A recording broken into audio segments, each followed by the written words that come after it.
할렐루야. 네, 오늘 이 새벽에 주님 앞에 나오신 여러분이 주님의 평화와 은혜가 넘치기를 간절히 바랍니다. 자, 열왕기하 9장 17절 이하의 말씀 속에서 우리는 이제 두 왕의 죽음과 한 여인의 죽음을 발견할 수 있습니다. 그는 바로 북이스라엘의 아합의 아들 요람 왕과 남왕국 유다의 아하시야 왕이고, 그리고 요람 왕의 어머니인 이세벨이란 여인, 그 여인은 아합의 부인입니다. 참으로 악인으로 소문난 그 세 사람이 동시에, 그것이 한날 한시인지 아니면 하루 이틀 사이인지 모르지만 아마 거의 하루 아니면 하루 이틀 여간에 그들이 다 죽임을 당했다 하는 것을 우리가 생각해 볼 수 있습니다. 이 사람들이 알 수 없는 게 세 가지가 있다 그럽니다. 자기 죽음에 대해서 잘 몰라요. 언제 죽을지, 어디서 죽을지, 어떻게 죽을지 모르는 게 인생이라는 거예요. 그래서 어떤 분은 굉장한 꿈을 가지고 내가 빨리 병에서 나면은 코로나만 멈추면 저 유럽 여행도 좀 가고 캐나다도 갔다 오고 싶고 호주도 갔다 오고 싶대. 그런데 그분은 코로나가 끝나기 전에 세상을 떠날 수도 있어요. 해외여행인커녕 그건 사람은 알 수 없는 거죠. 또 이분은 겨울을 넘기 어렵겠다. 그런데 그렇게 기적적으로 또 건강을 회복해서 세계 일주를 다 갔다 오고 그리고도 10년을 더 사시는 분도 있더라고요. 제가 전에 섬기던 교회에서 어떤 권사님은 나이가 한 50대 중반쯤 됐을 때 거의 죽는다고 이렇게 소문이 나요. 죽는다고. 거의 죽는다고. 그래서 다 장례를 준비하고 그랬는데 정말 하나님의 은혜는 기적적으로 살았는데 그분이 거의 90세까지 살다가 가셨어요. 90세까지. 늘 건강은 골골해. 그러나 그런 분들이 또 장수하시더라고요. 그러니까 사람의 내일은 모르는 거예요. 근데 우리가 성경에서 발견하는 사람들의 모습은 대개 자신의 인생이 뿌린 대로 거둔다는 것입니다. 그래서 갈라디아서 6장 8절에 보니까 자기의 육체를 위하여 심는 자는 육체로부터 뭐예요? 결국은 썩을 것을 거둔다는 거예요. 죽음을 거둔다는 거예요. 그러나 성령을 위해 심는 자들은 성령으로부터 생명을 거둔다. 영생을 거둔다라고 말하는 거죠. 그래서 우리는 속으면 안 돼요. 사람이 무엇으로 심든지 그대로 거둔다는 거예요. 팥을 심으면 결국은 팥을 거두게 되는 거예요. 콩을 심으면 콩을 거두게 되는 거예요. 우리가 죄악을 심으면 결국은 사망을 거두게 되는 것이고, 우리가 선행을 심고 복음을 심고 사랑과 용서를 심으면 우린 영원한 사랑과 생명을 거두게 된다 하는 것입니다. 자, 그런데 오늘 여기서 발견하는 이 세 사람은 악을 심었어요. 죄악을 심고 우상 숭배를 심고 그리고 사망을 심었어요. 결국 그들이 거둔 것은 비참한 최후였다 하는 것입니다. 그래서 저는 오늘 설교 제목을 악인들의 최후 이렇게 생각했습니다. 자, 엘리야에게 사실은 하나님께서 이 예언을 주셨는데 그것은 그의 제자 엘리사에게서 성취되어집니다. 그래서 엘리사가 자기 선지학교 생도 중에 한 명을 보내서 너가 북이스라엘의 장군 예후에게 가서 기름을 부어 그를 왕으로 삼으라. 그가 갑자기 왕이 된다는 것은 뭐예요? 그의 주인인 요람 왕을 반역하고 그를 죽이란 얘기예요. 어찌 보면은 왜 자기가 왕이 되려면 내 위에 있는 왕을 죽이지 않으면 내가 어떻게 왕이 되겠어요? 우리는 이것을 혁명이라. 그래서 성경은 이것을 예후의 혁명이다 이렇게 표현하죠. 예후의 혁명이다. 그래서 생도가 가서 그 많은 장군들 가운데서 예후를 찾습니다. 그리고 예후가 나오니까 그를 그의 집으로 데리고 들어가서 그에게 다짜고짜로 머리에 기름을 붓고 그리고 하나님의 말씀을 전합니다. 너가 이제 아합의 가문을 치라는 겁니다. 너가 너희 주인을 치고 너가 이제 이스라엘의 왕이 될 것이다. 참 놀라운 예언이었을 거예요. 자, 우리 한번 성경을 다시 한번 읽어보죠. 자, 우리 어제 우리가 읽었던 말씀인데 6절입니다. 9장 6절, 9장 6절과 7절, 9장 6절과 7절 다시 한번 읽고 넘어갑니다. 9장 6절 시작. 예후가 일어나 집으로 들어가니 청년이 그의 머리에 기름을 부으며 그에게 이르되 이스라엘 하나님 여호와의 말씀이 내가 내게 기름을 부어 여호와의 백성 곧 이스라엘의 왕으로 삼노니 너는 내 주 아합의 집을 치라. 내가 나의 종 곧 선지자들의 피와 여호와의 종들의 피를 이세벨에게 갚아주리라. 그렇죠. 그래서 아합의 온 집이 멸망할 것이다. 그리고 이 엘리사의 제자가 와서 예후에게 기름을 부어서 그를 왕으로 세웠어요. 예후는 이제 자기 동료 장군들에게 이 사실을 고백하고 거기 스스로 왕이 되는 거예요. 그리고 이제 북이스라엘의 왕인 요람을 죽이기 위해서 그가 이스라엘로 내려갑니다. 그 당시 상황 보면 아람의 왕인 하사엘과 북이스라엘이 전쟁 중이었어요. 근데 그 전쟁에 나갔다가 아람의 하사엘에 의해서 북이스라엘의 왕 요람이 부상을 입었어요. 부상을 입었으니까 길르와 나물에서 전쟁을 하다가 이제 이스라엘로 아합 자기 아버지 아합이 만들어 놓은 휴양의 궁이 있는 이스라엘 휴양지로 내려가서 치료받고 있었던 거예요. 그리고 이제 길르와 나물에서 이 예후는 계속 아람과 전쟁 중이었어요. 근데 그 전쟁 중인 가운데 그가 기름 부음을 받고 왕이 되는 거예요. 그리고는 그가 이제 요람을 죽이기 위해서 이스라엘로 내려가는 거예요. 자, 이스라엘에도 아합이 왕궁을 지었어요. 나봇의 포도원까지 뺏어가지고 더 확장했겠죠. 그리고 이제 거기 예후가 군사를 끌고 가는데 멀리서 보니까 그가 누군지 잘 모르겠어요. 뭐 지금처럼 망원경이 있는 게 아니잖아요. 그러니까 자기 군사를 보내서 저것도 좀 누구인지 가서 보라. 그러니까 가서 보니까 이거 예후예요. 그게 사자가 와서 평안이뇨? 그게 샬롬이란 말이에요. 당신은 평안하십니까? 그 얘기는 곧 당신과 나 사이에 아직도 평화가 존재합니까? 이제 왜 그 평화가 아니면은 곧 죽음이고 싸움이거든요. 그랬더니 거기는 응답하지 않고 너는 내 뒤로 돌아서라.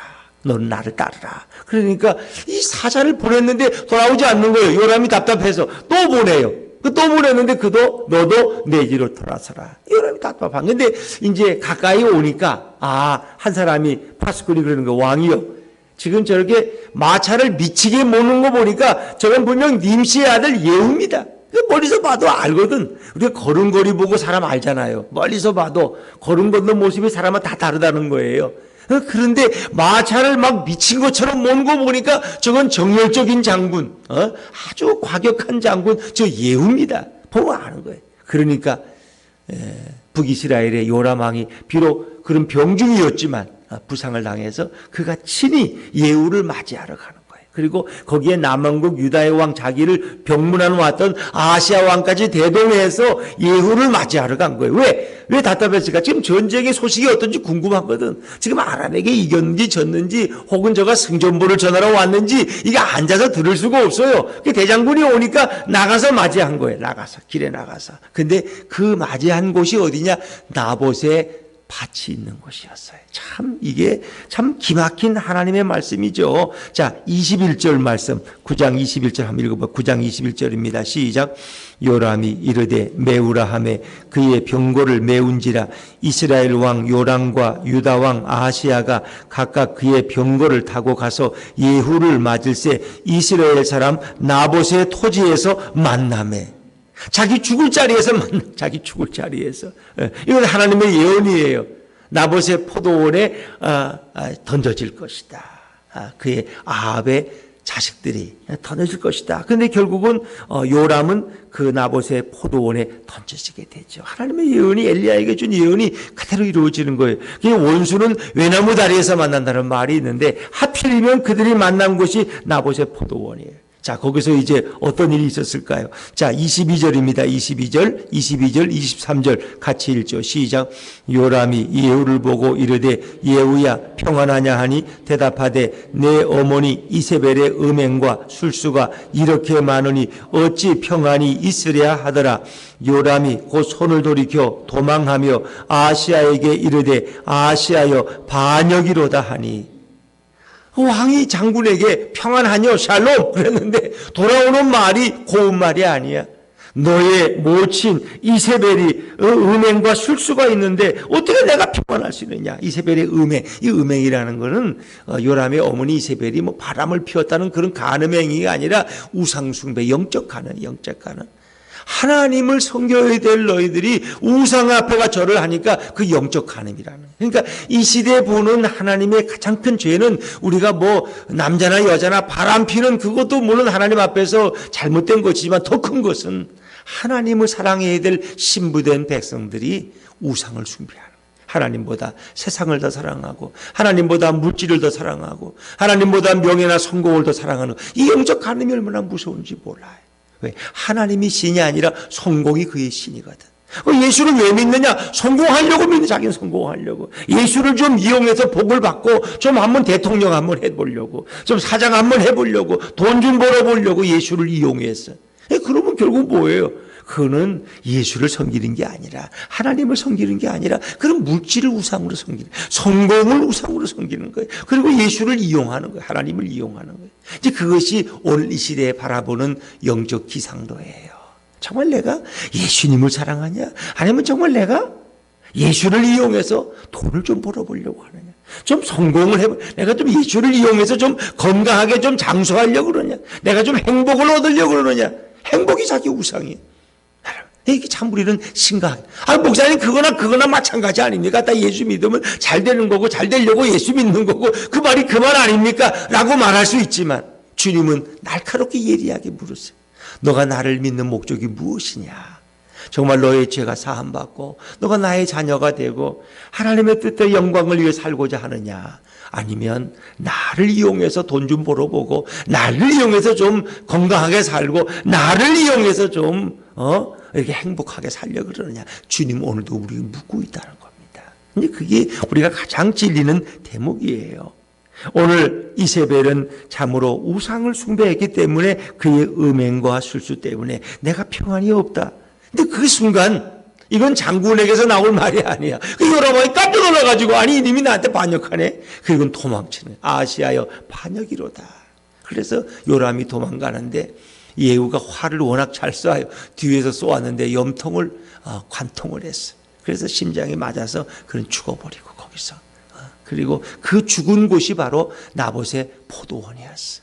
포도원. 그러니까 하나님의 예언이 그대로 이루어지는 거예요. 그대로 이루어지고. 그리고 나서 유다의 아하시아 왕도 도망가다가 어디까지 무기토까지 도망갔는데 결국 거기서 부상을 입고 그도 죽었어요. 그러니까 이렇게 어떻게 한 나라의 이 북이스라엘의 왕과 남왕국 유다의 왕이 한날 한시에 이렇게 죽을 수 있을까?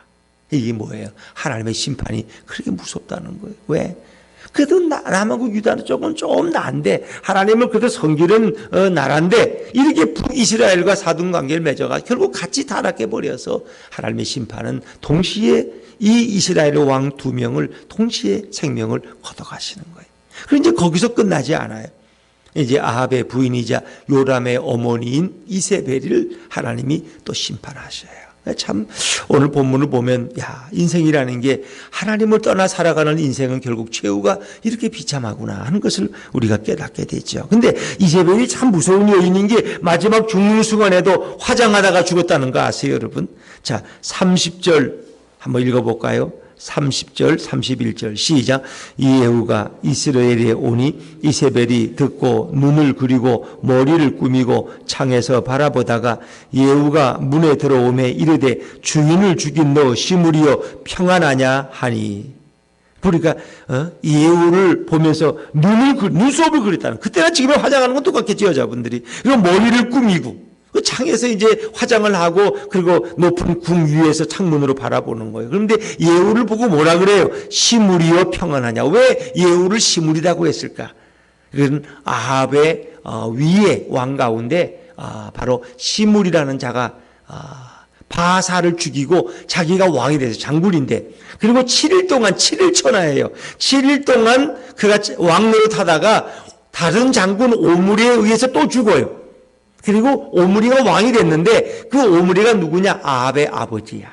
그래서 오므리 왕가. 그래서 바사왕, 여로보암이 아주 죄의 시작이고, 초대왕, 북이 초대왕 여로보암이 죄의 시작이고, 그 다음에 바사왕국, 그 다음에 오므리 왕가예요. 오므리 왕족. 그래서 오므리의 자식들이라는 게 결국 오므리가 이제 반역을 일으켜서 반역한 사람을 또 죽이고 자기가 왕이 됐고, 그 다음에 그 아들이 아합이고, 아합의 아들이 아시아인데 그도 병들어서 2년을 넘기지 못하고 죽었고, 그리고 아시아 형제 가운데 요람이 결국 왕이 돼서 그렇게 오래 못 있었어요. 그리고 요람이 이렇게 비참하게 전쟁터에서 결국은 자기 장군에 의해 죽는 거예요. 이런 일들이 결국은 불행한 아합의 왕조 가운데 일어나는 거죠. 결국은 이래서 그를 향해서 시므리처럼 너도 7일 동안 왕하다 죽을 놈 아니냐, 이런 욕이에요. 시므리에 평안하라. 그런데 결국은 예후가 창을 들어서 누가 내 편이냐 하더니 그 왕궁에 있던 내시들이 손을 들어 내가 당신의 편입니다. 그러면 그 이세벨을 들어 던지라. 그래서 그 높은 궁에서 그를 들어 던졌어. 자기 내시에 의해서 던져진 거예요. 그리고 떨어졌는데 그 몸이 다 찢어져 가지고 그냥 어떻게 수습을 할 수가 없단 말이에요. 너무 높은 궁에서 떨어져서 이게 참 비참하죠. 35절에 보니까 가서 장사하려 한 주 두 골과 발과 그의 손후에는 찾지 못한지라. 그리고 결국은 어떻게 했어요? 예후가 말을 타고 그의 시신을 밟았다 그랬어요. 참 이게 불행한 얘기죠. 그리고 36절에 보니까 개들이 결국 이세벨의 시신을 물어뜯은 것이 그대로 예언이 이루어지죠. 36절 말씀, 36절 같이 읽습니다. 시작. 돌아와서 전하니 예후가 이르되 이는 여호와께서 그종 디셋 사람 엘리야를 통하여 말씀하신 바라. 이르시기를 이스라엘 토지에서 개들이 이세벨의 살을 먹을지라. 결국 그 예언이 그대로 이루어진 그런 결과를 우리가 보는 거죠. 하나님의 심판은 반드시 있고 그 심판의 결과는 이렇게 무섭다. 그래서 히브리서 9장 27절에 한 번 죽는 것은 사람에게 정한 것이요 그 외에는 심판이 있다고 성경은 분명히 말씀하고 있습니다. 그럼 어떻게 되느냐? 이세벨도 예수를 믿었으면 영생을 얻었겠죠. 그러나 그는 하나님께 돌아오질 않았어요. 이세벨은 끝까지 그 우상 숭배에 몰려마다가 결국 그렇게 그는 죽고 말았어요. 우리가 회개하고 뉘우치고 하나님께 돌아오면, 예수님을 영접하면 거기에 놀라운 용서와 회복의 역사가 있는 것입니다. 저 북한의 김정은일지라도 자기 누굽니까? 친척들을 그렇게 말 안 듣는다고 대포로 쏴 죽이는 김정은일지라도 그가 예수를 믿고 회개하고 돌아오면 하나님은 그 영혼도 받아주실 거예요. 예수 그리스도가 우리의 영원한 피난처가 되시고 도피성이 될 줄로 믿습니다. 그래서 주님께서 뭐라 했어요? 나는 길이요 진리요 생명이니 나로 말미암지 않고는 아버지께로 올 자가 없다. 누구든지 예수님을 영접하면 그가 하나님의 자녀의 권세를 가지고 살아갈 수 있다는 것입니다. 제가 어제 시편 1편 6절 말씀을 인용했지만 무릇 의인들의 길은 여호와께서 인정하시라. 이 의인이라는 건 착하게 산 사람이 의인이 아니라 예수 믿고 구원받은 자가 의인이에요. 예수 믿고 구원받은 자가. 우리는 예수 안 믿어도 착하게 살면 다 천국 가지 않나 이렇게 얘기합니다. 교회 안 나가도 착하게 살면 다 하나님이 봐주시고 다 천국 보내주지 않겠느냐? 그게 아닙니다.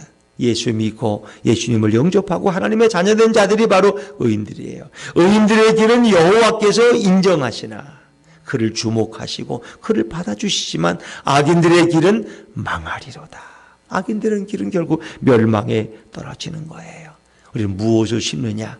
육체를 위해 심는 자는 육체로부터 썩어진 것을 거두고 영생을 위하여 심는 자는 영생으로부터 성령으로부터 영생을 거두는 거예요. 오늘도 우리가 예수님을 모시고 예수님과 동행하는 정말 행복을 심고 영생을 심고 천국을 심는 하나님의 사람들의 삶이 되시기를 주 이름으로 축원합니다. 기도하겠습니다.